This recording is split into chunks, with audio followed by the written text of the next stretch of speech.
Docker is an open platform for developing, shipping, and running applications. It provides the ability to package and run an application in an isolated environment called a container.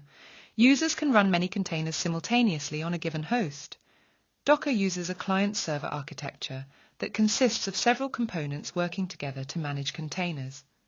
The server part is a Docker daemon, also known as the Docker engine. It is a background service responsible for building, running, and managing Docker containers. It listens for Docker API requests and manages container processes. The client part is a command line tool or user interface, also known as the Docker client, used to interact with the Docker daemon. When you use Docker, you are creating and using images, containers, networks, volumes, plugins, and other objects.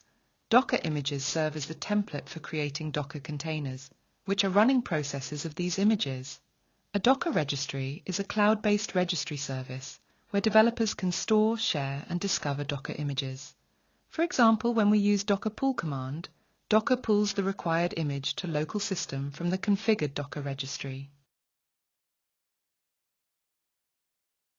Let's delve a bit further into the Docker platform with an example before getting into its specifics.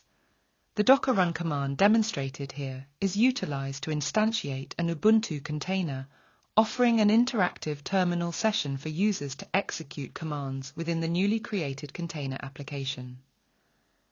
Behind the scenes, Docker fetches the Ubuntu image from your configured registry and initiates a new running process with a private read-write file system. Subsequently, Docker establishes a network interface, connecting the container to the default network and assigning an IP address to it.